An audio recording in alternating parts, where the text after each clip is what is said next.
Le bus noir s'arrêta dans un silence presque religieux. La porte s'ouvrit lentement, laissant entrer un souffle d'air froid dans l'habitacle.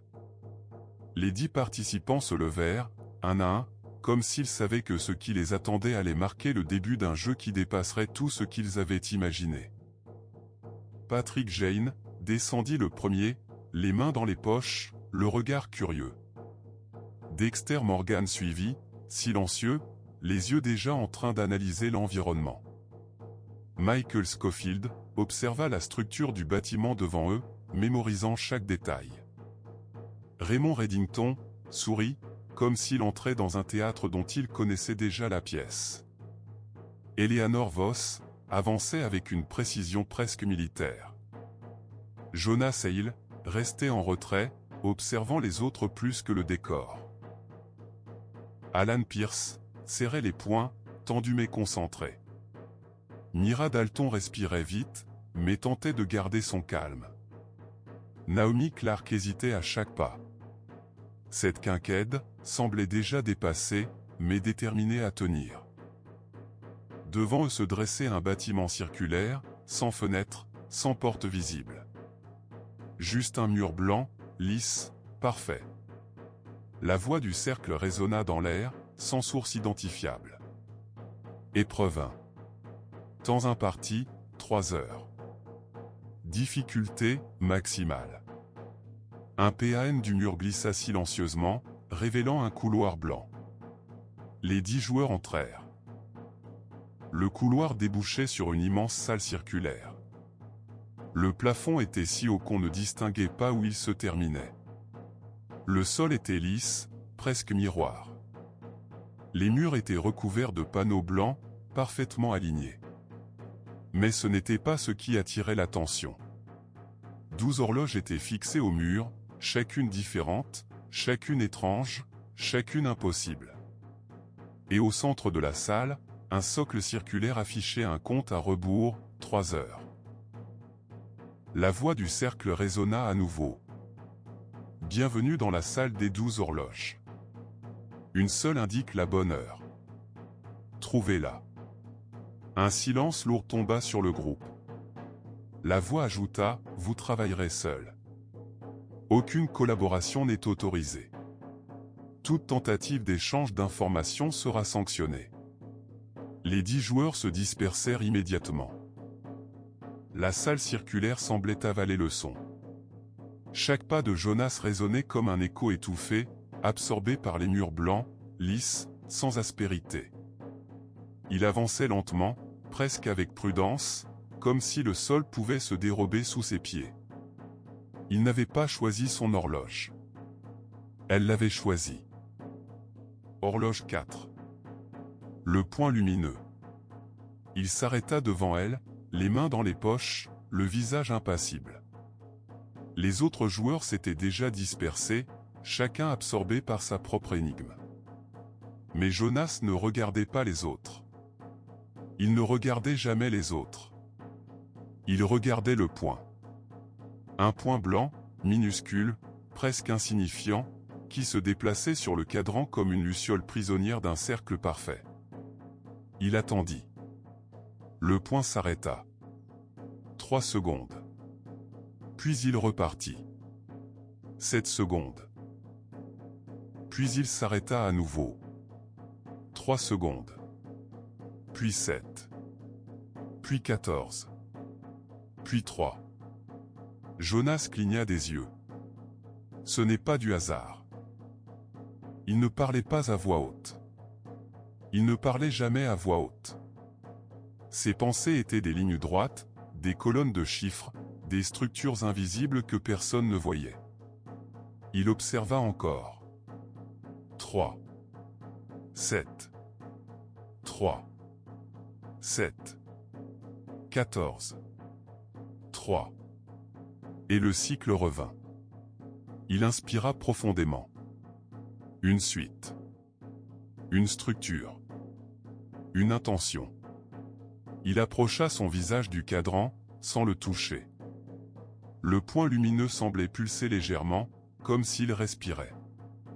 Jonas sentit quelque chose. Une intuition. Une tension. Une logique cachée. Il recula d'un pas. Ce n'est pas une horloge.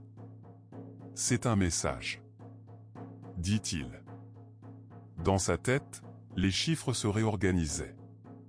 3, 7, 3, 7, 14, 3.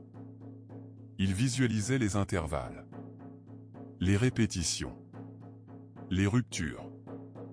Il murmura intérieurement. 3 et 7. Deux nombres premiers. Deux piliers.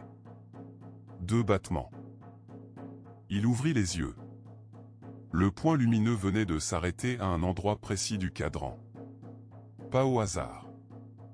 Jamais au hasard. Jonas approcha sa main. Il ne toucha pas le verre. Il ne voulait pas influencer le comportement du point. Il voulait comprendre. Il observa la position exacte du point. Il nota mentalement l'angle, la distance, la symétrie. Puis il fit un pas en arrière. Puis un autre. Puis encore un. Il voulait voir l'horloge dans son ensemble. Pas seulement le point. Pas seulement le mouvement. Mais la structure. Il inspira profondément. Le cercle ne teste pas notre capacité à lire l'heure. Il teste notre capacité à reconnaître un motif, dit-il. Il regarda les autres horloges, sans s'y attarder. Il voulait juste vérifier une intuition. Horloge 1, symbole. Horloge 2, nombres impossibles. Horloge 3, inversion. Horloge 5, lettres. Horloge 7, perception. Horloge 10, son. Horloge 12, clignement. Il fronça les sourcils. Chaque horloge a un langage différent. Il revint à la sienne. La mienne parle en chiffres, dit-il. Il observa encore. Il sentit quelque chose monter en lui. Une excitation froide. Une tension mathématique. Il murmura intérieurement. 7 plus 3 égale 10. 14 égale 7 fois 2. 3 revient toujours après 14. Dans sa tête, les chiffres se transformaient en formes. Les formes en cycles. Les cycles en structure. Il visualisa un cercle. Puis un autre. Puis un troisième. Le point lumineux venait de recommencer la séquence. 3 secondes, puis 7 secondes, puis 3 secondes, puis 7 secondes, ensuite 14 secondes, puis 3 secondes. Jonas sourit. Un sourire minuscule, presque imperceptible. Tu n'es pas une horloge. Tu es un cœur. Il posa sa main sur sa poitrine. Il sentit son propre rythme cardiaque. 3 battements, pause, 7 battements, pause, 3 battements, pause, 7 battements, pause, 14 battements et une pause. Tu imites un rythme biologique. Un rythme humain. Un rythme émotionnel. Il recula. Tu n'indiques pas l'heure. Tu indiques l'état, dit Jonas. Il observa encore.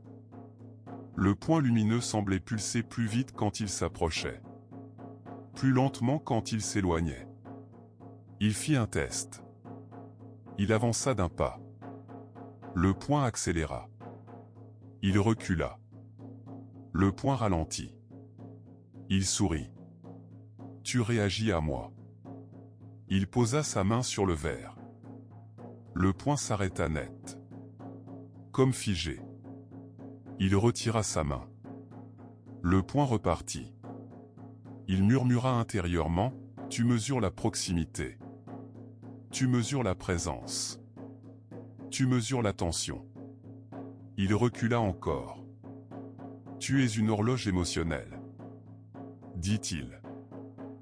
Il regarda les autres joueurs. Chacun absorbé par sa propre horloge. chacun enfermé dans sa propre logique. Il revint à la sienne. Tu ne dis pas l'heure. Tu dis la vérité. Il inspira profondément. Et la vérité, c'est que tu n'es pas la bonne horloge. Il avait compris quelque chose. Quelque chose d'important. Quelque chose que les autres ne verraient peut-être pas. Il regarda le compte à rebours. 2h41:12. Il murmura intérieurement, la bonne horloge n'est pas celle qui réagit. C'est celle qui ne ment jamais. Il leva les yeux vers les autres horloges. Et pour la première fois depuis le début de l'épreuve, il sentit une direction.